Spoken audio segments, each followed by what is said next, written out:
और आपने सत्संगियों से पूछ करके याद किया होगा, उसको बराबर पूरा पूरा समझते रहना चाहिए। जब कभी उल्टा ऊपर नीचे सुमरन करोगे फल नहीं होगा, मिलेगा नहीं, मेहनत आपकी व्यर्थ जाएगी। इसलिए सुमरन को सीधा सीधा जैसे जैसे नामदान के समय बताया उसी तरह से पहली माला तो एक जय गुरुदेव की 108 बार आपको नाम लेना है। अपना मतलब अपनी आंखें बंद करके और मुंह बंद रखना, बाहर कोई आवाज नहीं निकलना, अंदर ही अंदर 108 बार नाम लेना जय गुरुदेव। फिर पांचों नाम पहला दूसरा तीसरा चौथा पांचवा इस तरह से लो, एक माला छोड़ते जाओ 108 बार। फिर हर एक नाम की अलग अलग माला, पहले नाम की एक माला, दूसरे नाम की दूसरी माला, तीसरे नाम की तीसरी, चौथे नाम की चौथी माला और पांचवें नाम की पांचवी। जब ये पूरा हो जाए तो अंत में जब बंद करने लगो तो जय गुरुदेव एक माला। कुल 8 माला होती है। 24 घंटे में एक बार सुमरन हो जाना चाहिए। लेकिन जब सुमरन करो तो विधि विधान के साथ जैसा बताया वैसा ही, ये नहीं कि थोड़ा लेते रहे छोड़ दिया। कोई घर में काम आ गया तो बीच में माला बंद कर दी और चल दिया उठ करके, ऐसा नहीं।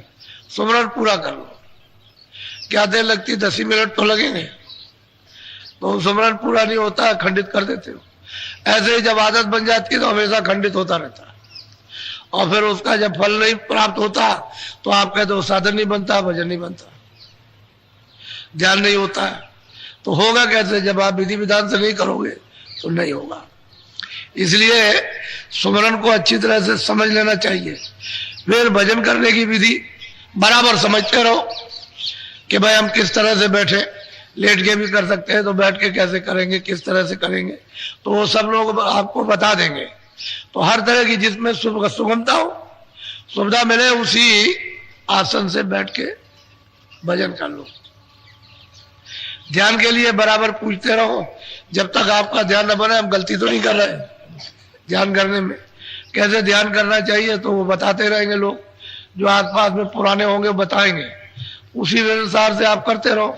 फिर जब सत्संग में आओ तो सत्संग में समझ लो, क्योंकि नामदान तो हमेशा होता है, उसमें बैठ करके दोबारा फिर से, यानी फिर अब उसको याद कर लो कि हम गलती तो नहीं कर रहे हैं। तो आप बराबर इसको फेरते रहो। जिधर सत्संग हो नामदान वहां होता है, कहीं भी किसी जगह भी वहां पहुंच गए, उसको अच्छी तरह समझ लिया, फिर उसको मतलब पूछ लिया, ताकि मतलब यह है कि आप ठीक करते हो कि नहीं करते हो। मन मोटा ना होने पाए कि ये समझे कि भाई हम बहुत पुराने सत्संगी, लोग कहेंगे अभी तक तुमने कुछ नहीं किया, तो तुमको सया हरम, इसके पूछने में कोई सहरम, बार बार पूछते रहो कि हम गलती तो नहीं कर रहे, भूल भरम तो नहीं है, उल्टा सीधा तो नहीं कर रहे, ऊपर का नाम नीचे, नीचे का ऊपर। इस तरह से पूछते रहोगे तो हमेशा सचेत रहोगे, तब आपको हर चीज का फल मिलेगा। तो सुमरन भी बनेगा, ध्यान भी बनेगा, भजन भी बनेगा। उल्टा सीधा करोगे तो गड़बड़ रहेगा। अच्छा, अब आए हो अब सत्संग के लिए, तो आपको बताया कि 7 बजे यहां आ जाओ, तो मैं 20 मिनट थोड़ा भजन कराऊं, 20-25 मिनट, फिर बाद में सत्संग, फिर बाद में जो नए लोग आ जाए फिर उसके बाद फिर बैठाऊंगा, क्योंकि ये तो काम जरूरी है। ये काम घर के कामों से बहुत महत्वपूर्ण, दुनिया के काम से सबसे बड़ा काम है, इससे बड़ा दूसरा कोई काम नहीं, और ये जरूरी है। तो उसको तो आपने पीछे कर दिया, जो अपने काम नहीं उसमें लगे पड़े हुए हो, और उससे कुछ मिलने जुलने वाला नहीं है सिवाय परेशानी के, सिवाय तकलीफ के कुछ नहीं। तो अभी 20 मिनट आप लोग भजन पर बैठोगे। भजन पर बैठने का मतलब उसको समझ लो अच्छी तरह से कि जब आप भजन पर बैठो तो आंख बंद, बाहर से कुछ नहीं देखना, कान बंद हो जाएंगे। कभी कभी ऐसा करते हुए ऐसे करके आंख और खोल के देखने लगे इधर हमारे बगल में कुछ कर रहा कि नहीं कर रहा, तो ये तुम्हारा भ्रम है, वो करे ना करे, वो तो उसके ऊपर जोड़ो, तुम तो करो, तो तुमको खुद ही भ्रम हो गया। फिर कभी कान खोल देते हो, कभी कुछ करते हो, तो अधूरा काम करते हो, संदेहजनक। इसलिए आपको आपका भजन नहीं बनता। ना ध्यान बनता है। तो ये नहीं, लगन के साथ बस ये देखना उस समय पर कि हमारा मन झगड़ा झंझट में, काम में, इसमें उसमें, घर खेती में, वहां दुकान में, जानवरों में, कहीं किसी जगह पर भाग करके न चला जाए, उसी को रोकथाम करनी है थोड़े समय के लिए। जितनी देर भजन में बैठो उतनी देर उसकी रोकथाम करो और कानों के साथ उसको लगाए रहो, ताकि कान यानी काम करने लगे सुनने का।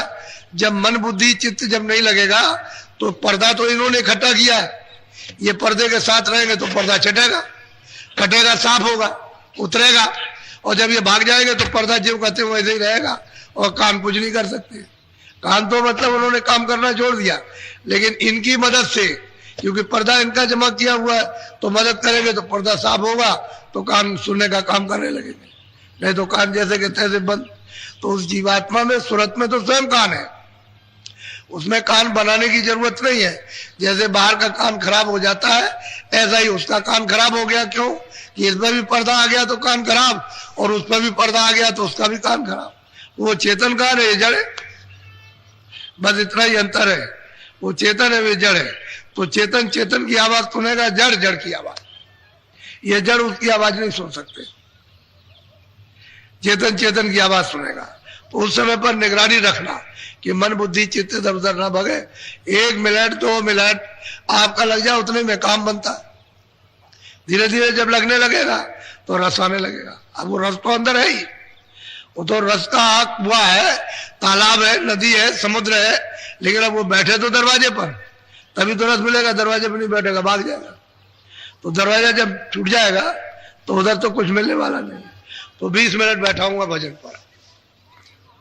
देखो मेरी तरफ देखो, आप ऐसे बैठ करके, ये आसन सबसे अच्छा होता है। जब ऐसा सामूहिक हो तो ये आसन, इस पर हाथ रखे तो ये हाथ हिलेगा डुलेगा नहीं, ये भी हिलेगा, बिल्कुल जकड़ जाता है एकदम से, हिलता डुलता नहीं, बदन भी नहीं हिल सकता।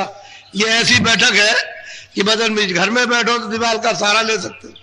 मान लो किसी की कमर दर्द होती है तो जरा सा दीवार के साथ में ऐसे उठ लगा लिया, ऐसे बैठ गए, बड़े आराम से होता है। ऐसे बैठ जाओ, 2-4 दिन 10 दिन आदत पड़ जाए, बस बैठने की आदत हो गई, बस फिर कुछ नहीं, फिर बैठे रहिए आप, कोई तकलीफ नहीं किसी तरह की। जैसे सब जगह सामूहिक सत्संग में बैठाया जाए तो ये बैठने का आसन सबसे अच्छा है। ऐसे बैठ गए, ऐसे आंख बंद की, कान बंद किए और धीरे से ऊंचा ध्यान देकर सुनने लगे। मन को, बुद्धि चित्त को रोक के रखना कानों के साथ। अच्छा बैठ तो जाओ भजन पर, कपड़ा डाल लो, सब लोग बैठ जाओ, आंख और कान बंद करो, सुनो ऊपर की तरफ, खोल लो।